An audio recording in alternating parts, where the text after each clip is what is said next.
Welcome everyone to the Proven Knowledge Podcast. I'm your host, Anthony Church. I'm a music producer from Northeast Ohio. I began this weekly interview series to give you different perspectives from artists, producers, engineers, and other individuals in the music industry. In each episode, we touch on not only what has helped the person succeed, but we also touch on what has shaped them into the person that they are today. I hope you're able to gain some real proven knowledge from the show, and that it helps elevate you on your own journey to success as well. Let's get into it. What's going on, everyone? Welcome to episode 217 here on the Proven Knowledge Podcast. Today I welcomed a producer, podcaster, sample maker, instrumentalist. She does a lot of cool work. Her name is Ashōka. I got connected with Ashōka a few months ago. I was actually featured on her podcast called Audio Junkyard, which I discovered via Threads. And just, I love what she was doing with that whole platform. And it was great to kind of flip the script today and have her as a guest on this show and learn more about her as a musician and a person. She talked about, learning piano when she was younger, how that eventually led her to playing the guitar, which is her main instrument of choice. We had a discussion on the parallels between video games and music production, which I thought was pretty cool. Something we haven't touched on really in this show, as she is a gamer herself. She talked about sample creation, the world of doing that, as well as doing a score for a video game as well, which will be coming soon. I thought that was super exciting to hear about. And overall, we just talked about, the Audio Junkyard idea, where that originated from, and the people she's met along the way, being able to help different producers, have a voice and have a platform. And I was happy, like I said, to even be able to be on her show. And I was definitely thrilled to have her on this week. I hope you guys can take a lot from this, especially if you're an up-and-coming producer as well. And definitely be sure to check out Audio Junkyard after this podcast episode and hear what she's been doing and be on the lookout for what she's going to be doing moving forward. So without further ado, let's get into this one. All right, welcome everyone to episode 217 here on the Proven Knowledge Podcast. Today we have a really awesome producer, sample maker, and a fellow podcaster as well. I was just featured on her show called Audio Junkyard about a month and a half ago. Everybody, please welcome Ashōka to the show. How you doing today? I'm doing good. How are you? Doing great. And like I said, thanks for coming on my show. And once again, thank you for having me on Audio Junkyard. It was a great experience. And I'm happy to kind of flip the script today and have you as a guest on this show. And so basically to start off every episode, we have the guest give some background about how you got into music. How did you kind of find your way into doing what you do now? Sure. So my name is Ashōka online. My name's Ashley for real, so most people call me Ash. And I've grown up with music my whole life. So my mom is a musician. We started music lessons. I think I was 8 when I started. My sister was even younger. She started at 5 and started on piano. And the way my mom wanted to do it was she said we each had to take 2 years of piano and then we could do whatever we want. We could quit, we could change instruments, whatever. So after 2 years of piano, I switched to guitar and I kind of never looked back. So I spent most of my life writing music with my mom and slowly learning how to, turn chord progressions into songs and finish lyrics and all those types of things. Played at church for a long time. Eventually went to school for music production, got my degree, and then didn't do anything with it at all. I ended up simultaneously, I had a really good job in e-commerce and kind of pursued that for a really long time until I finally reached the point where I realized my whole life it's been music.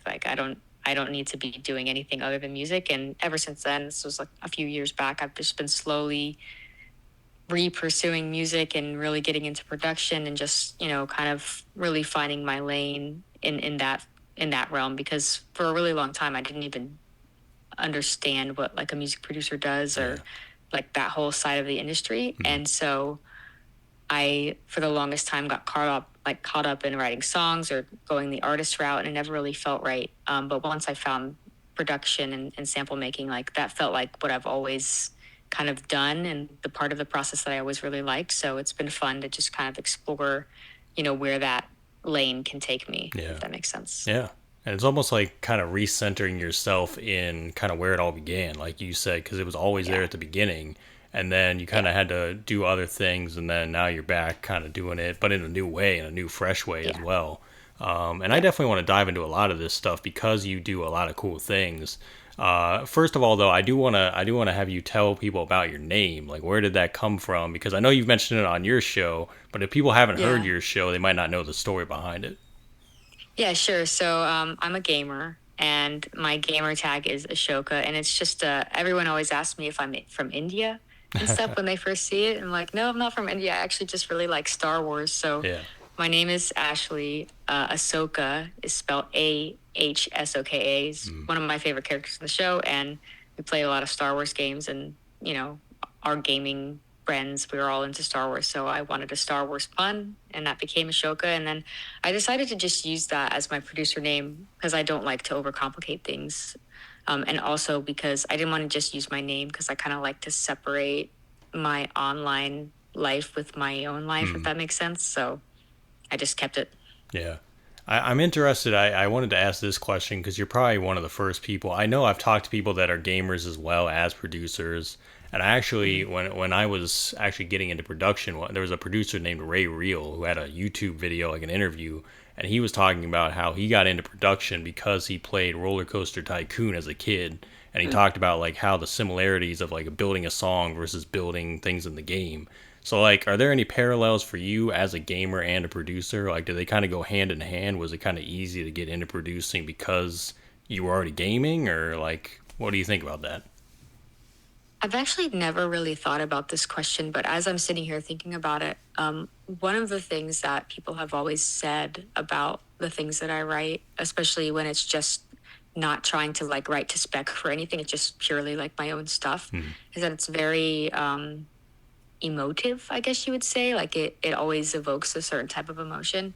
I never really thought of about it, but as I think back about the games that I've played over the course of my life and the music that I've gravitated towards in the game world, it is always very like game music serves a very specific purpose. It lays a specific atmosphere for the environment that you're playing in, and I think that maybe subconsciously that's kind of creeped into the way that I write. Hmm. Um, I'm very conscious of mood when I'm writing, and I think that is probably as a direct result of games. Yeah.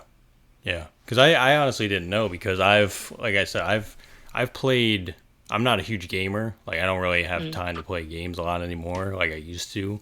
But I've always had a lot of respect for, especially the people that do the sync placements for the games and Yes. they do the Yeah. scores for the games and stuff. Like it's Yeah. just the level of like skill that takes alone. But even as like a fan of being able to play a game and like hear the score, just hear like Yeah. what goes into the story and all that stuff, it can definitely translate to doing something like music and doing something like production. Yeah. Yeah, Yeah. so it's definitely cool to think Um, about. this year I've actually had the chance to do a game soundtrack for the first time professionally. Nice. I've done 10 tracks for the game. It's in open beta, or it's in closed beta right now. So the music's not even in the game yet, Hmm. or for the stage of development they're at. But it's been a really interesting challenge because a song is meant to be in the foreground while someone's listening, Hmm. but game music is meant to be in the background. And so it was really interesting to like kind of toe that line of having music that's interesting, but that doesn't overpower the experience of Yeah. the gamer. So it was a lot of fun. It was very challenging to make like repetitive music that's not boring, Hmm. because that can loop without being annoying. It's really really interesting challenge. Yeah.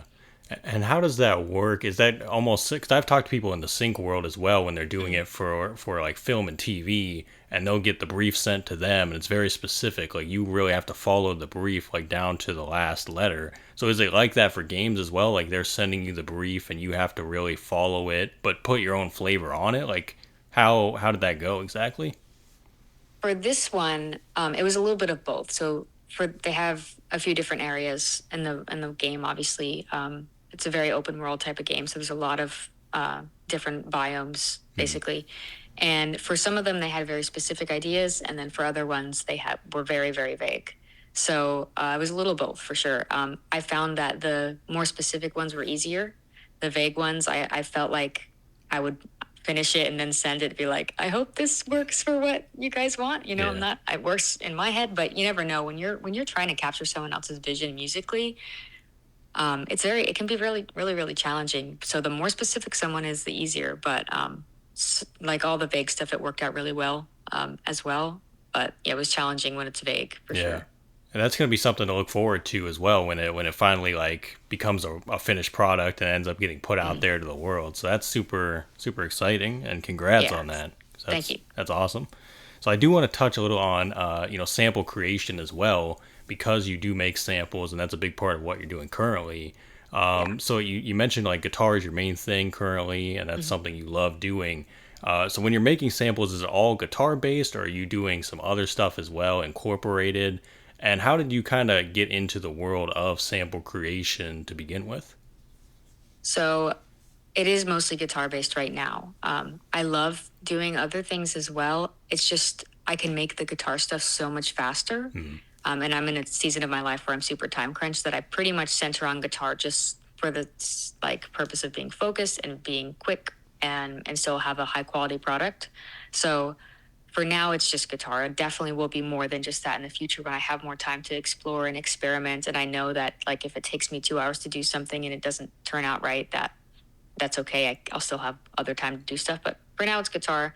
I kind of got into it in a very roundabout way. I was in this corporate job working e-commerce, realizing like I don't want to do this forever. I need to, start putting some building blocks in to like make a transition to music eventually. And so I started researching all of the different income streams that are in the music industry, every single one. And it's something I had never done before, despite growing up with music, despite going to school for music. I had always seen a very narrow lane in the industry. And so as I was researching, like I felt like this whole world kind of opened up to me, because as I was growing up, I had a looper pedal that I loved. And I could sit there, make loops all day. I could reverse things on it, and I loved it. I had no idea that you could like do this and people would use them to finish out tracks. And so once I learned that, I was super, super intrigued, and I really just researched as much as I could until I realized like there's a really viable career path here, and I just kind of went for it after that. Yeah. And how have you found you've been able to, get these sounds out to producers and other music makers? Are you doing it through just like your website, or are you emailing stuff out to people? Like, do you have a mailing list built out? And what ways have you found that have worked the best, you think? So I just started this year the website. I have a very small mailing list that I've started. Most of my interactions to this point have actually been through Discord. So I'm in producer Discords. A lot of them have collab channels and things, and that's kind of how my reputation is kind of started, is I would just pop loops in the Discord, and then other producers would take them and finish them, and we would be, placed in packs to get sent to artists and stuff. And that's kind of how it started. But yeah, I'm slowly like started making more content and TikToks and YouTube shorts and all those things. And it's starting to like very, very slowly starting to like see a little bit of traction in every one of those spheres. But for now, to this point, it's been Discord. And I guess Instagram DMs would be like the second most utilized, communication thing that I'm using. I was gonna say I've had a Discord for probably 3 or 4 years, and I honestly slept on it heavy until this year, and I've started to use it and join more like channels and things like that, and I've got a lot of different connections just by doing that. So I'm gonna keep using it a lot. So yeah, that is definitely like the place to be. Once you find a good one, like there's a few really good ones.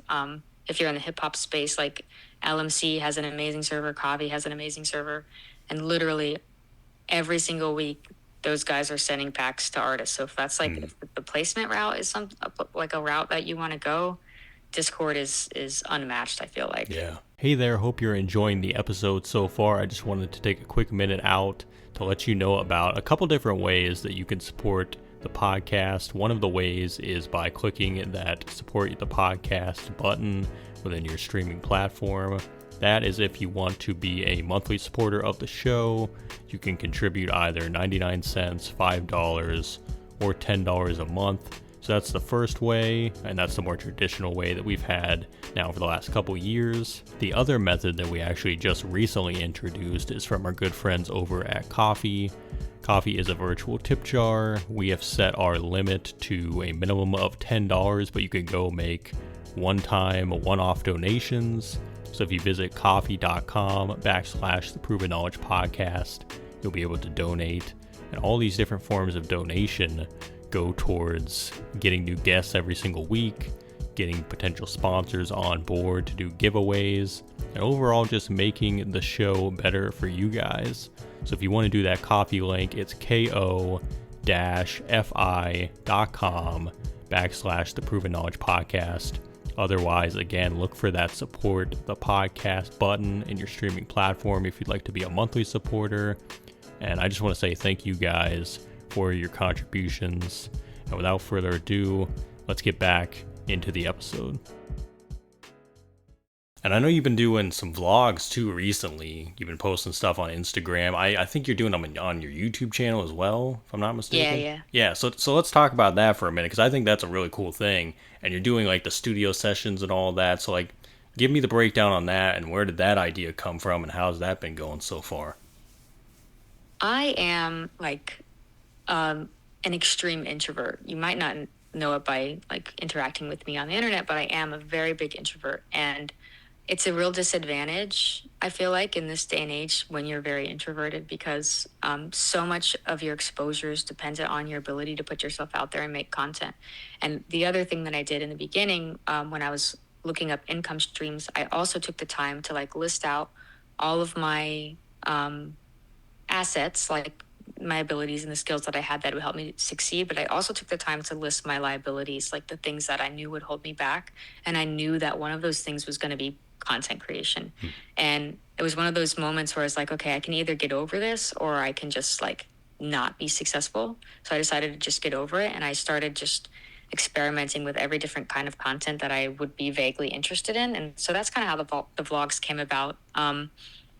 Because I knew I needed to get better at talking to the camera, being comfortable with my own presence on a camera, but also because as I was researching content, storytelling is like one of the major things when it comes to content. If you can tell a good story, doesn't matter what other thing you're doing in like any vertical that you're in. Ours just happens to be music, but in any vertical, storytelling is king. And I knew that I like was super, super weak there. And so really all of my content to this point, including the vlogs, it's just like an experiment, both with myself and also just like learning the platforms. Like I need to get better. So I make them and I analyze them. How can I get better? And also just like trying to train my brain to think in terms of stories as I'm making content, because I know that if I could master this skill, that I'll be more successful down the road. So that's kind of my approach. Yeah.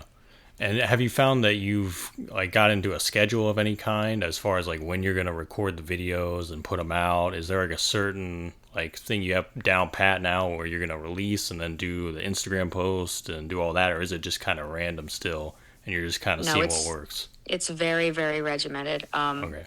And that's by necessity. My life is so busy. I've got 3 kids. We have a lot of family, very busy life. So for me to do anything in this season, it has to be like, I know what time I'm waking up. I know what time everything's happening all day. So for me, summer has completely trashed my schedule, and I still haven't found a good groove in the summer. But during the school year, it was always like drop the kids at school, take care of things around the house. And then as soon as my son goes to his nap is when I work. I film every single thing I do, anything I'm doing, music making, my camera's on and I'm recording the footage. And so I would, when I'm at my best, every single day of the week, I'm making a loop and recording a video and editing that video into some sort of reel. And then I take Saturdays to schedule all that content out for all the channels. So I use Metricool because it seemed to be the least expensive as a social media scheduler. There's a lot of other ones that can be more expensive, but I use Metricool. I schedule all my posts out for the following week. And that's, again, simply because my day can be really unpredictable. So if I have a task for myself, like, oh, you need to schedule an Instagram post today, it might be 10 o'clock at night before I actually get a chance to sit down and do that. So I do everything scheduled ahead of time. So if you're seeing a vlog, it's at least a week ahead of time, if not more, from when I actually finished it. Yeah. In my opinion, that's like the only way to do it, especially if you have a lot of content to put out as well. And I like that too about kind of filming everything, because I feel like you'd always have B-roll to be able to use as well, like for other pieces of content too. So that's awesome. And I think we're going to get into next about talking about the Audio Junkyard podcast, which is how we got connected in the first place. And I discovered it through Threads, and I was just blown away by the platform and what you do, interviewing producers. So where did that idea come from, and how's that been going up to this point? So it actually came from Discord. So I'm in one of the Discords I'm in all the time is Kavi's Discord. It's called Sonics now. I forget what it was called originally, but Kavi's a producer. He owns Sonics Audio, and his Discord is full of amazing producers. And we're always in there talking. And all these different people from all over the world, I noticed, have unique perspectives and just a lot of value to add to the community, and there's not really a central place to hear from these people. So that was like one thought. And then simultaneously, I noticed that a lot of producers are very isolated. They're the only person that they know in their real life that do this. They don't have anyone to really talk to about it outside of Discord. So with those two things in mind, and as I thought about how I wanted to build a brand for my sample packs and things like that, beats eventually, all that stuff, I wanted to have some sort of content that wasn't like asking for things, just like value that I could add back to the community. And so I thought that a podcast would be the perfect way to like platform these guys, these ideas that they've got going on, and then kind of create a place where if a producer is feeling isolated, they can, hop on this podcast and listen to some random person from Bulgaria or from the USA or from wherever, and just like hear someone that's in a similar situation as them, and just maybe learn something as well. So that's kind of how it came about, and it's been going really well.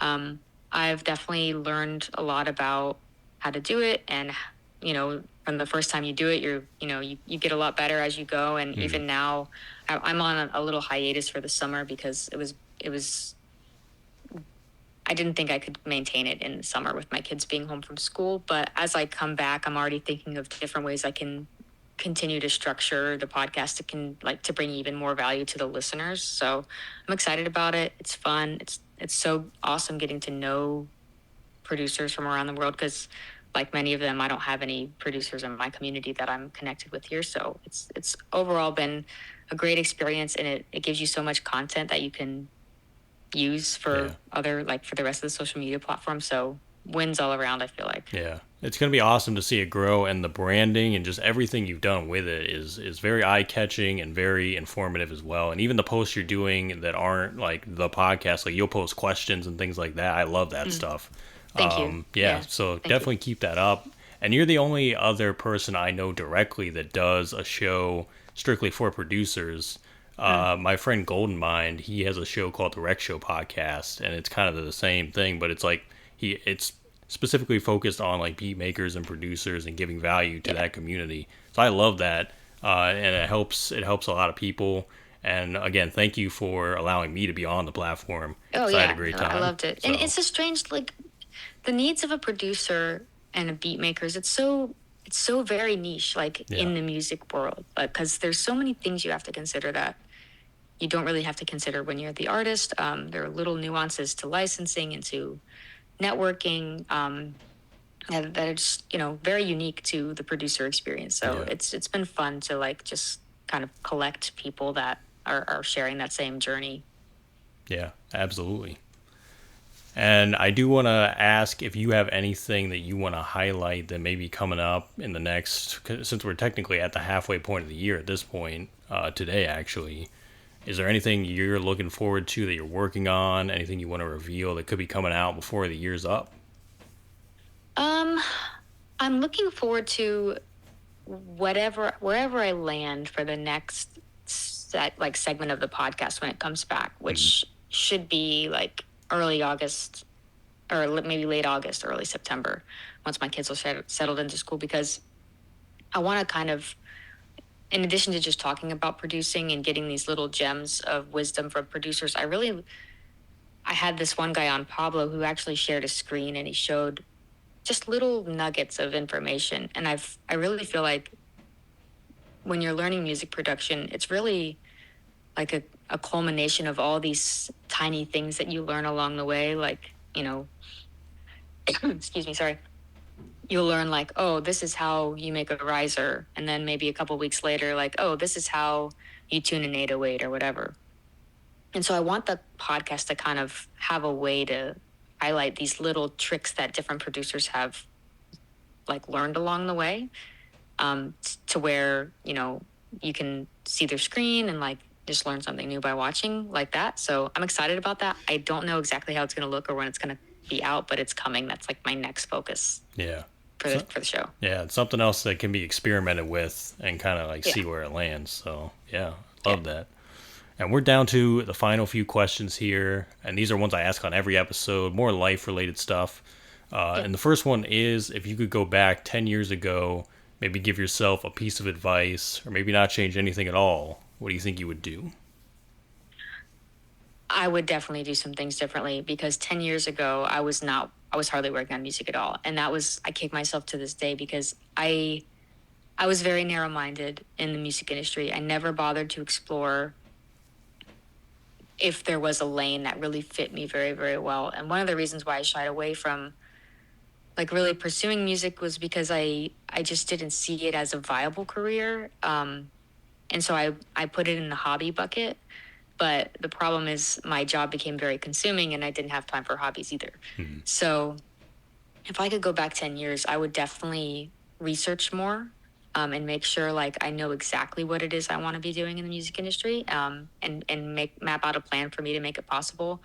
And then like this is pretty unique to me as a mother. You probably don't have a whole lot of mothers, as compared to other demographics. But when my first two kids were born, I wasted a lot of time in those early seasons. Like I watched a lot of Netflix, just wasted a lot of time that I could have been learning, or doing what I'm doing now. Like I've got 3 kids now. I'm in the busiest season I've ever been in my life. And yet I'm still finding time to build in the direction that I want to go in. Mm-hmm. And I wish I had done that, like started that 10 years ago, because I'd be way further along now. So, yeah. And if we flip that question then and we say 10 years from now, where do you think you envision yourself in music, podcast, and life in general? 10 years from now, I hope to be full-time with music, both for myself and my husband. My husband's our primary income generator. And he's a musician as well. He's a drummer. And so I want to be full-time there. 10 years from now, my oldest kid will be 19, so she'll be ready to graduate. So I would like to have said that I managed to build a company in the industry that's successful, that supports the family while also maintaining a healthy work-life balance, which I think is a hard thing to do. That's my goal. I hope to have some like personal music projects out again, stuff like that. But ultimately, like my goal is, within 10 years, Audio Junkyard is a large enough company to support my family, maybe a few employees, and just like making a positive impact in the producer community, Yeah. Awesome. And do you have any final words of wisdom today for the listeners? Words of wisdom. I would say nothing changes if nothing changes. Is a saying we've come to live by in my house. And what I mean by that is, if you want your life to be different, or if you want to go in a direction as a producer, as a musician, and it's not, whatever you're doing right now is not producing results for you, it's not going to produce results for you ever. You need to change something. And making calculated adjustments to your life to point yourself in the direction that you want to be, can make a huge difference. I think the saying is, 1% better every day leaves you 37 times better by the end of 1 year. So just making incremental changes every day, asking yourself, what can I do better today than I did yesterday that can point me towards the goal that I want to be at the end of the year.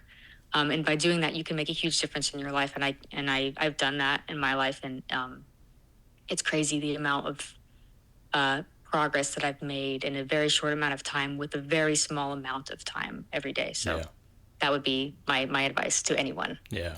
Being able to appreciate the small wins. Mm-hmm. Yeah. 100%. Love that. Well, Ashōka, I got to say again, thank you thank you so much, for coming on the show and for allowing me to, like I said, be on your podcast. And I'm going to stay up to date with what you got going on. And like I said, keep up the great work because I think what you're doing is awesome. And anytime you want to come back on the show, let me know and we can do it. So awesome. Thank you. Yeah, thank you. Thank you for having me. Thank you, everyone, for listening. And yeah, appreciate it. Thanks, guys, for listening today. That was episode 217. We'll be back this time next week. As always, hit the support button on your podcast streaming platform if you'd like to send any funds. And feel free to leave us that 5-star rating if you enjoyed today's episode. So we'll see you then. Thanks, everyone.